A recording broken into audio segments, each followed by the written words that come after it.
ముందుగా దేవాది దేవునికి కృతజ్ఞతాస్తుతులు చెల్లిస్తున్నానండి. నాకు ఈ అవకాశం ఇచ్చిన సంఘ పెద్దలకు, అలాగే సంఘ విశ్వాసులకు, సంఘస్థులందరికీ నా హృదయపూర్వక వందనాలు తెలియజేసుకుంటున్నానండి. రొట్టు విరుచుకోవటం సహాయార్థముగా రోమా 5:9 చదువుకుందామండి. కాబట్టి ఆయన రక్తము వలన ఇప్పుడు నీతిమంతులుగా మనం తీర్చబడి మరింత నిశ్చయముగా ఆయన ద్వారా ఉగ్రత నుండి రక్షింపబడదుము. ఏలయనగా శత్రువులమై ఉండగా ఆయన కుమారుని ద్వారా మనము దేవునితో సమాధానపరచబడిన ఎడల సమాధానపరచబడిన వారమై ఆయన జీవించుట చేత మరి నిశ్చయంగా రక్షింపబడుదుము. అంతేకాదు మన ప్రభు అయిన యేసుక్రీస్తు ద్వారా మనము దేవుని యందు అతిశయపడుచున్నాము. ఆయన ద్వారానే మనము ఇప్పుడు సమాధాన స్థితి పొంది ఉన్నాము. స్తుతులు చెల్లించుకుందామండి. స్తుతులకు పాత్రుడా, స్తోత్రార్హుడా, మీకే స్తుతులు చెల్లిస్తున్నాం మా పరమ తండ్రి. రాత్రికాల సమయంలో నైనా ప్రార్థన పొడుగులో మీరు మాకు తోడుగా ఉండి నడిపించారు. ఉదయకాల సమయంలో సండే స్కూల్లో మీరు తోడుగా ఉన్నారు ప్రభు. అలాగే నాయన మిమ్మల్ని ఇప్పటివరకు కొన్ని పాటల ద్వారా మిమ్మల్ని స్తుతించాం ప్రభువా. ఇక్కడ నిలబడింది నేను కాదు ప్రభువా, మీరే. ఒట్టివాడినైనా నన్ను ప్రేమించి ఆయన మీ సన్నిధానంలో నిలబెట్టినందుకు మీ కృతజ్ఞతాస్తుతులు చెల్లిస్తున్నాను. చదివిన వాక్యాన్ని మీ వినికిడిలో దీవించండి, మాకు అర్థమయ్యేటట్టు వివరించమని ప్రభువును రక్షకుడైన యేసుక్రీస్తు నామమున స్తుతులు చెల్లిస్తున్నాం మా తండ్రి. మరి ఒకసారి వాక్యం చదువుకుందామండి. 10వ అధ్యాయం కాడి నుంచి. ఏలయనగా మనము శత్రువులమై ఉండగా ఆయన కుమారుని మరణం ద్వారా మనము దేవునితో సమాధానపరచబడిన ఎడల సమాధానపరచబడిన వారమై ఆయన జీవించుట చేత మరి నిత్యంగా రక్షించబడుదుము. అంతేకాదు మన ప్రభు అయిన యేసుక్రీస్తు ద్వారా మనము దేవుని యందు అతిశయపడుచున్నాము. ఆయన ద్వారానే మనము ఇప్పుడు సమాధాన స్థితి పొంది ఉన్నాము. చూడండి, ప్రతి మనుషులు ఈ భూమి మీద పుట్టినది మొదలుకొని పాపంలోనే జీవించి పాపంలోనే బ్రతికాం. ఎందుకంటే దేవునికి మనకి వైరం కలిగి ఉన్నాం. ఎందుకంటే దేవుడు ఒక ఉద్దేశం కలిగి, ఒక ప్రణాళిక కలిగి దేవుడు మన మానవుని సృష్టించాడు. ఏమిటి ఆ ఉద్దేశం అంటే, దేవుడు తన పోలిక చొప్పునే మానవుని తయారు చేసుకున్నాడండి. ఎందుకంటే దేవుడు ఎప్పటికీ మానవునికి మరణము లేకుండా దేవుడు తన పోలిక చొప్పున చేసుకున్నాడు. అయితే మానవుడు దేవుని మాట వినకుండా దేవునికి వ్యతిరేకంగా మానవులు జీవించారు. అయితే మానవుడు చూడండి, సాధారణంగా దేవునితో వైరం. ఆటోమేటిక్గా మనం ఏదైనా చిన్న పాపం చేస్తే దేవునికి మనల్ని ఏమి ఎడదీస్తుందంటే పాపమే. చూడండి, మన ఆది పితరులు ఆదాములు వారిని ఏం దూరం చేసిందంటే పాపమే. దేవుడు వారిని ప్రేమించి వారిని తన పోలిక చొప్పున చేసుకుని ఏదైనా తోటలో వారిని ప్రవేశపెట్టారు. కానీ వారు పాపం ద్వారా తోసివేయబడ్డారు. వారు దేవుని మాట వినకుండా, దేవుని చెప్పిన చేతలో వారు నడవకుండా దేవునికి వ్యతిరేకంగా జీవించారు. కాబట్టి దేవుని సన్నిధానం నుండి వారు త్రోసివేయబడ్డారు. అయితే దేవుడు ఒక ముఖ్య ఉద్దేశం కలిగి మానవులను సృష్టించాడండి. అయితే గత కాలంలో అయితే మనం దేవునికి దూరస్తులమే, గత కాలంలో అయితే మనం నీతిమంతులమేం కాదండి. దేవునికి విరోధ భావం కలిగి ఉన్నవాళ్ళం మనం. మనుషులందరూ భూమి మీద పుట్టుక నుంచి పాపం చేసిన వాళ్ళమే. చూడండి, అవ్వాదాములను దూరం చేసింది ఏంటంటే పాపమే. దేవునికి తండ్రికి దూరం చేసింది ఏంటంటే పాపమే. మనిషి పాపం వైపు వెళ్తూ దేవుని మర్చిపోతూ పాపం వైపు మానవులు వెళ్తున్నారు. అయితే దేవుడు ఒక ముఖ్య ఉద్దేశం ఏంటంటే, మానవుని విడిచిపెట్టలేక తన కుమారుడైన ప్రభు అయిన యేసుక్రీస్తు ప్రభు ద్వారా మనకి ఈ లోకంలో ఆయన ప్రవేశించాడండి. తండ్రి అయిన దేవుడు మానవునికి ఎలా ప్రత్యక్షపరుచుకున్నాడంటే, 1 ఈ సృష్టి ద్వారా, 2 తన మనస్సాక్షి ద్వారా, 3 ఈ వాక్యం ద్వారా, 4 తన కుమారుడైన ప్రభు అయిన యేసుక్రీస్తు ద్వారా, 5 తన ఆత్మ అయిన పరిశుద్ధాత్మ ద్వారా తండ్రి అయిన దేవుడు మానవుల్ని ప్రత్యక్షపరుచుకున్నాడు. అయితే మానవుడు ఏ ఉద్దేశం కలిగి, మానవుడైతే దేవుని మాట వినకుండా తన ఇష్టానుసారమైన జీవితం జీవిస్తున్నాడు. చూడండి, మనిషికి పాపం పాపం ఏం చేస్తుంది అంటే తండ్రి అయిన దేవునికి దూరం చేస్తుంది. అయితే ఒక మనిషిలో పాపం ఉంటే ఆ పాపం మనిషికి ఏం చేస్తుంది అంటే కలవరాన్ని తీసుకొస్తుంది. పాపం ఏం చేస్తుంది అంటే మనిషికి భయాన్ని తీసుకొస్తుంది. పాపం ఏం చేస్తుందంటే మనిషికి టెన్షన్ తీసుకొస్తుంది. చివరికి అదే పాపం మనిషి ప్రాణం తీసేస్తుంది. ఏంటంటే పాపం వలన వచ్చే జీతము మరణమని పరిశుద్ధ గ్రంథం లేఖనం తెలియజేస్తుంది. అయితే ప్రభు అయిన యేసుక్రీస్తు ప్రభువారు ఈ లోకంలో ఈ కొరకు నా కొరకు ఆయన బలిగా అర్పింపబడి ఆయన తన త్యాగం చేత ఆయన ఒక ఈ లోకానికి రావడానికి ముఖ్య ఉద్దేశం ఏంటంటే అవ్వాదాములైతే మనకు పాపము శాపము మన కొరకు తీసుకొచ్చారు వాళ్ళు. అయితే కడపటి ఆదాము వలె ప్రభు అయిన యేసుక్రీస్తు ప్రభు వారు వచ్చి ఆ శాపాన్ని ఆశీర్వాదంగా మన ప్రభు అయిన యేసుక్రీస్తు ప్రభు వారు మన కొరకు ఆయన మార్చారు. అయితే కొలస్సీలకు రాసిన పత్రిక 1:20 చదువుకుందామండి. శిలువ రక్తం చేత సంధి చేసి ఆయన ద్వారా సమస్తమునవి భూలోకమందైనను పరలోకమందైనను వాటన్నిటినీ ఆయన ద్వారా తనతో సమాధానపరుచుకునవలెనని తండ్రి అభిష్టమాయన. చూడండి, కుమారుడైన యేసుక్రీస్తు ఏం చేశాడంటే ఈ భూమి మీద ఉన్న మానవులకు తండ్రికి సమాధానపరచడానికే ఆయన సంధి చేయడం అంటే చూడండి, ఇప్పుడు రష్యాకి అలాగే భూమధ్యపురం ఇజ్రాయేల్ దేశానికి ఒక యుద్ధం జరుగుతుంది. ఆ రెండు దేశాల మధ్య యుద్ధం జరిగితే మధ్యలో ఇంకో దేశం వెళ్ళి వాళ్ళని సఖ్యపరచడం, వాళ్ళని సమాధానపరచడం. అలాగే ప్రభు అయిన యేసుక్రీస్తు ప్రభు వారు ఈ లోకానికి వచ్చి మానవులైన మనులను దేవునికి సమాధానం ఏర్పాటు చేశాడండి. అయితే మనం సిద్ధపాటు కలిగి ఉండాలి. ప్రభు అయిన యేసుక్రీస్తు ప్రభు వారు ఈ లోకంలో అయితే సృష్టి ద్వారా ఏమిటంటే ఆయన ఈ సృష్టి ద్వారా మనల్ని ప్రతిదానికి సృష్టికి ఒక మూలం ఉంటుందండి. ఏమిటి ఆ మూలం అంటే ఈ మన చేతిలో ఉన్న సెల్ ఫోను ఒక ముఖ్య కారణం ఏంటంటే తయారు చేసిన వాళ్ళు ఒకడు ఉంటాడు. అయితే ఈ సృష్టిని తయారు చేసిన ఆయనే ప్రభు అయిన యేసుక్రీస్తు ప్రభు వారు. ప్రతిదానికి ఒక మూలం ఉంటుందండి.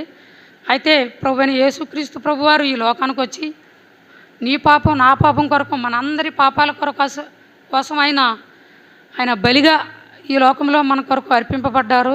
అయితే ఆయన ఎందుకంటే ఆయన ఈ లోకానికి రావడానికి ముఖ్య ఉద్దేశం ఏమిటంటే తండ్రి చిత్తం నెరవేర్చుటకు ఆయన ఈ లోకానికి వచ్చారండి. ఆయన ఈ లోకంలో భరించరాని నేరం ఆయన భరించారండి. మన కొరకు చేసిన పాపాలు ఆయన భుజాలపై మోస్తూ ఆయన శిలువయాగం చేశారండి. అయితే ప్రభు అయిన యేసుక్రీస్తు ప్రభు మాత్రం ఈ లోకంలో మన కొరకు ఆయన ప్రాణం అర్పించుటకు తండ్రి చిత్తం నెరవేర్చుటకు మనం చేసిన పాపాల నిమిత్తం తండ్రి అయిన దేవుడు కుమారుని మన కొరకు పంపించడం జరిగిందండి. అయితే మనం ప్రభు అయిన యేసుక్రీస్తు అడుగుజాడలో మనం నడుచుకున్నామా? అయితే దేవుడు ఏం చెప్పాడంటే ప్రభు అయిన యేసుక్రీస్తు ప్రభు వారు ఏం చెప్పారంటే ఎలా అన్నారు, ప్రతి మానవునికి ఈ భూమి మీద పుట్టిన ప్రతి మానవునికి పునర్జన్మ ఉందండి. ప్రతి మానవుడు ఈ లోకంలో చనిపోయి తిరిగి లేస్తాడు. కానీ ప్రభు అయిన యేసుక్రీస్తు ప్రభు మాత్రం ఏం చెప్పారంటే ప్రతి మానవునికి జీవ పునరుత్థానము అలాగే తీర్పు పునరుత్థానం అనే ఒకటి ఉందండి.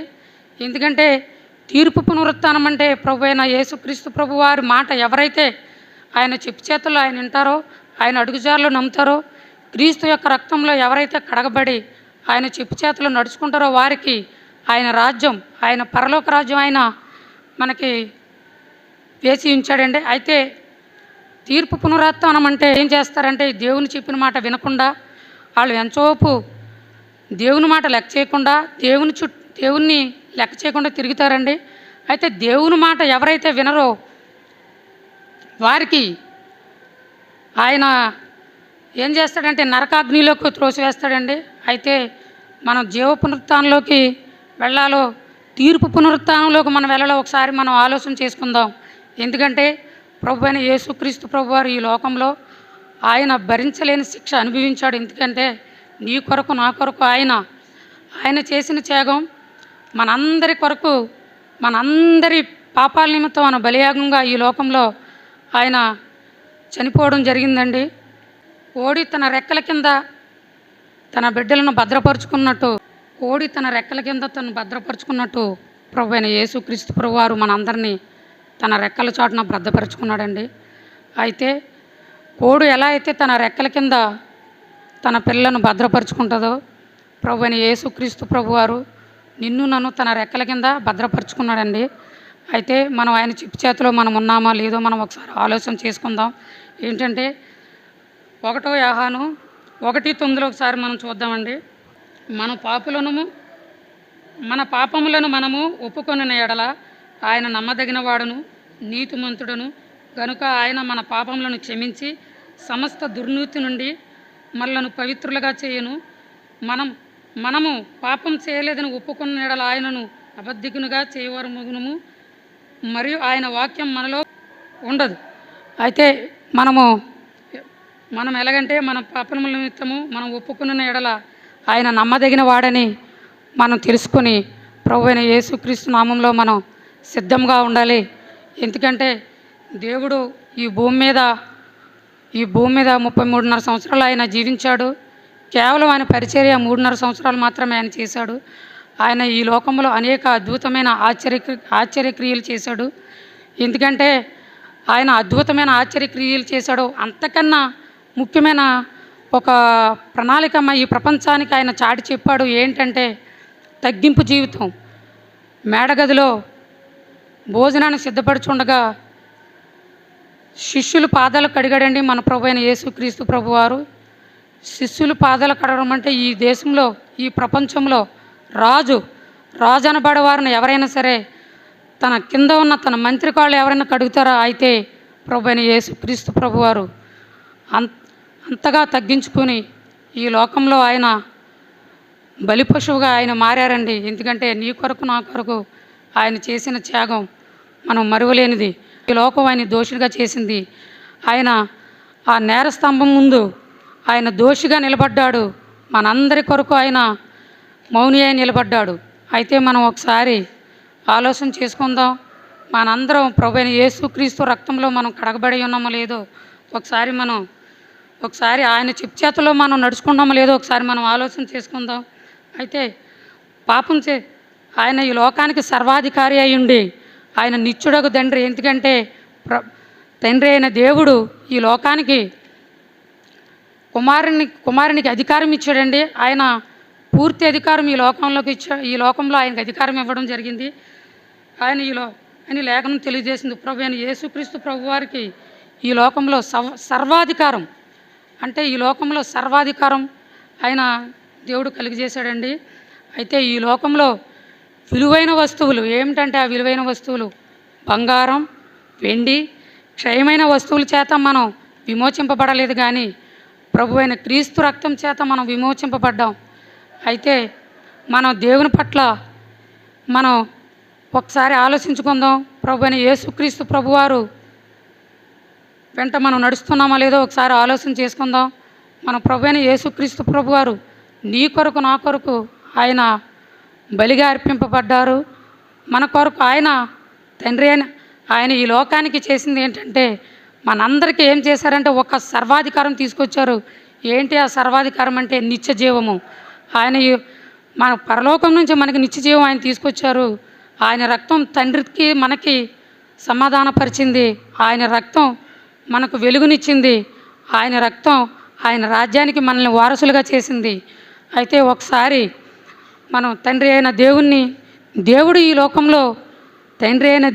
లోకంలో మనుషులను నానా విధాలుగా రకరకాలుగా ఆయన ప్రత్యక్షపరుచుకున్నాడు. ప్రత్యక్షం అంటే ఒక్కో విధంగా ఆయన మనుషులను దర్శించుకున్నాడు. అయితే మనిషి అనేవారు దేవుని లెక్క చేయకుండా తన ఇష్టానుసారమైన జీవితం జీవిస్తుంటే ఆయన మనుషులను దర్శించకుండా ఆయన ప్రభు అయిన క్రీస్తు ద్వారా మళ్ళీ మానవుల ద్వారా క్రీస్తును మనకు పరిచయం చేశాడండి. అయితే మనం ఆయన చెప్పు చేతిలో ఉండి ఆయన చిత్తానుసారంగా మనం నడుచుకుంటే ఆయన రాజ్యం మనకు సిద్ధపడి ఉందని దేవుని వాక్యం తెలియజేస్తుందండి.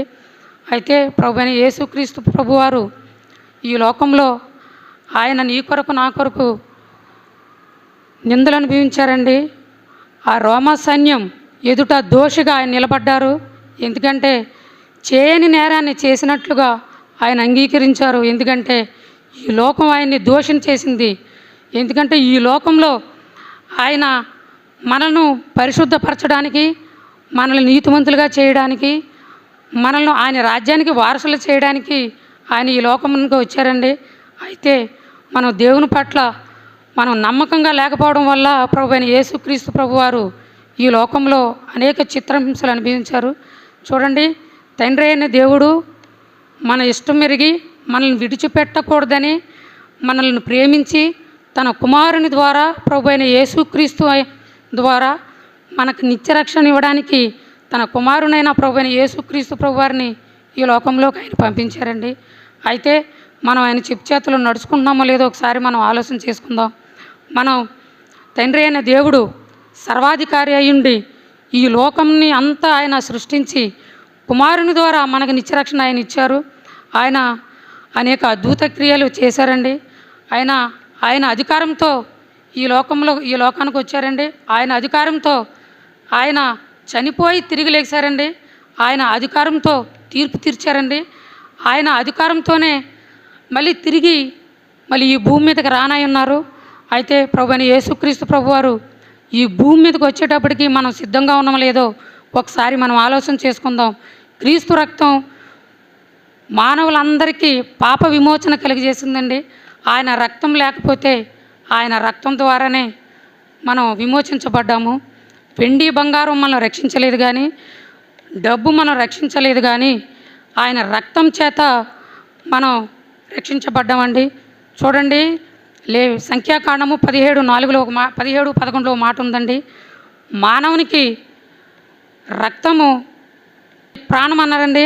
చూడండి, రక్తం ఎంత విలువైందో అంత విలువైన రక్తం ప్రభు అయిన యేసుక్రీస్తు ప్రభువారు ఈ కొరకు నా కొరకు ఆయన కార్చారు. దేహమునకు రక్తము ప్రాణమని పరిశుద్ధ గ్రంథం తెలియజేస్తుంది. అయితే మనలో ఉన్నది రక్తం నిర్దోషమైంది కాదో, ఉన్నది పాపమే. అయితే తండ్రి అయిన దేవుడు తన కుమారుని చేత మనల్ని తన సొత్తుగా చేర్చుకున్నాడండి. ఆయన ఈ లోకంలో సర్వాధికారి అయి ఉన్నాడు. తండ్రి చిత్తం ఆయన ఈ లోకానికి వచ్చి తండ్రి చిత్తం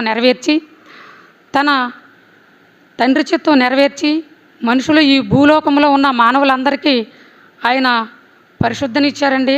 ఆయన రాజ్యంలో మనకు స్థానాన్ని ఇచ్చారు. అయితే తండ్రి అయిన దేవుడు ఈ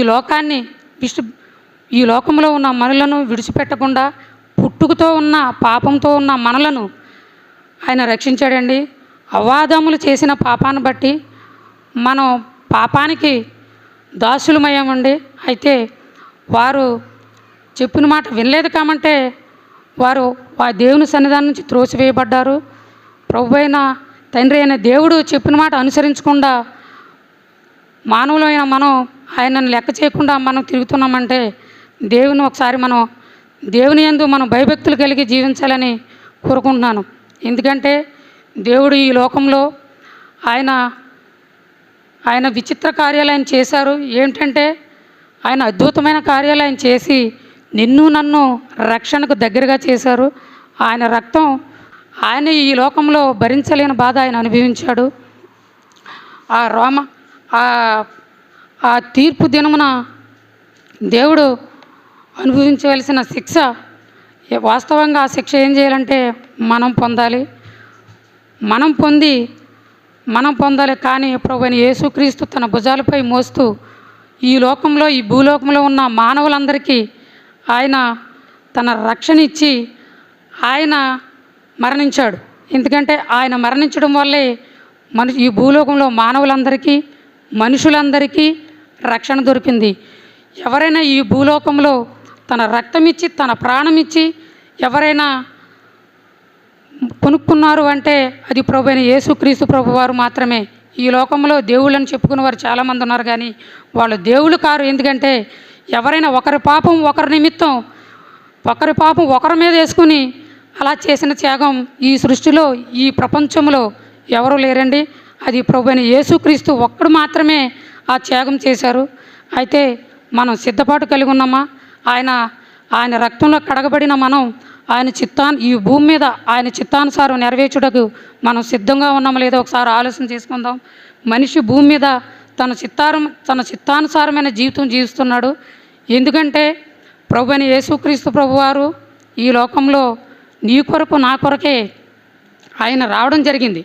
ఎందుకంటే ఆయన ఈ లోకానికి వచ్చి మనుషులకు ఒక మార్గం, ఒక బాట, మనిషి ఈ లోకంలో ఎలా జీవించాలో, ఎలా నడుచుకోవాలో ఒక మార్గం ఆయన మనకు చూపించారు. ఆయన బాటలో మనం నడిస్తే ఆయన రాజ్యంలో మనకు స్థానం దొరుకుతుందండి. అయితే తండ్రి అయిన దేవుడు మానవుల్ని విడిచిపెట్టకుండా మానవుల్ని ఆయన చిత్తానుసారంగా ఆయన పోలికలో చేసుకుని ప్రభు అయిన యేసుక్రీస్తు ప్రభువును ఆయన ద్వారా ఈ లోకానికి ఆయన వచ్చారండి. ఎందుకంటే ఆయన ఈ లోకంలో భరించలేని బాధ ఆయన అనుభవించారు. ఎందుకంటే ఆయన నీ కొరకు నా కొరకు మనం సిలువలో రక్షణ ఆయన కార్చిన రక్తం ద్వారా మనం విమోచింపబడ్డాం. ఆయన ఈ లోకంలో ఒక మాదిరి చూపించి అంతకన్నా ముఖ్యంగా ఆయన తగ్గింపు జీవితం జీవించారండి. ఆయన తగ్గింపు జీవితం కలిగి ఉన్నారు. ఎవరైతే తను తాను తగ్గించబడతారో వారు హెచ్చించబడును. ఎవరైతే తగ్గించుకుంటారో వారు హెచ్చించబడునని ప్రభు అయిన దేవుని లేఖనం మనం తెలియజేస్తుంది. మనము అయితే ఆయన చిత్తానుసారం ఈ భూమి మీద జీవిస్తే నీకు నాకు నిత్య పరలోకం ఉందండి. మనం ఆయన పరలోకం ఆయన మన కొరకు నీ కొరకు మనందరి కొరకు ఆయన పరలోకంలో చేర్చడానికి ఆయన ఉన్నారు. ఎందుకంటే ఆయన మరణం గెలిచి ఈ ప్రపంచంలో ఎవరైనా మరణానికి గెలిచిన దేవుడు ఉన్నారంటే ఆయన ప్రభు అయిన యేసుక్రీస్తు ఒక్కరు మాత్రమే. ఆయన ఈ లోకంలో ఆయన సజీవుడుగా ఈ లోకంలో ఆయనకు వచ్చారు. మానవుల పాపాలు అందరి నిమిత్తం ఆయన వచ్చారు. ఆయన ఒకరి పాపాలు మనుషులందరి పాపాలు ఆయన భుజాలపై మోస్తూ ఎవరైనా ఒకరి పాపం ఒకరి మీద మోస్తూ ఉన్నారంటే ఆయన ప్రభు అయిన యేసుక్రీస్తు ప్రభు ఒక్కరు మాత్రమే. ఆయన మాత్రమే ఈ త్యాగం చేయగలడు ఈ భూలోకంలో. ఎందుకంటే ఆయన ఈ లోకానికి వెలుగై ఉన్నాడు. ఈ లోకానికి సర్వసృష్టికర్త అయి ఉన్నాడు. ఆయన తప్ప ఏ దేవుడు లేడు. ఆయనే ఈ సృష్టికి నిర్మాణకుడు. ఆయనే ఈ లోకానికి నాయకుడు. ఆయనే ఈ లోకానికి రాజు. ఒకసారి మనం ఆలోచన చేసుకుంటే తండ్రి అయిన దేవుని చిత్తం ఆయన ఈ లోకానికి వచ్చి నెరవేర్చి మానవులైన అందరి కొరకు ఆయన పరిచర్య చేశారు. ఈ లోకంలో ఆయన ప్రసంగించారు. అద్భుత క్రియలు ఆయన చేశారు. ఆయన ప్రసంగిస్తుంటే జనం అలా మౌని అయి వినేవారంటండి. అయితే ఆయన ప్రసంగం అంత విలువగలది. ఆయన ఈ లోకంలో మానవులందరినీ రక్షించడం కోసమే ఆయన ఈ లోకానికి వచ్చారు. తండ్రి అయిన దేవుడు తన కుమారుడైన ప్రభుని యేసుక్రీస్తు ద్వారా నీకు నాకు నిత్యరక్షణ ఆయన కలుగజేశాడు.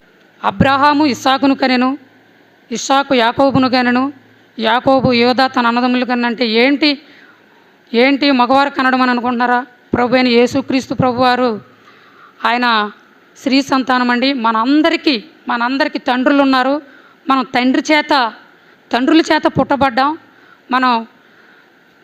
తండ్రి చేత మనం పుట్టబడ్డాం. అయితే ప్రభు అయిన యేసుక్రీస్తు ప్రభువారు మాత్రం ఒక్కరే స్త్రీ సంతానం అండి. ఆయన ప్రభు అయిన యేసుక్రీస్తు ప్రభువారు మాత్రమే స్త్రీ ద్వారా జన్మించారు.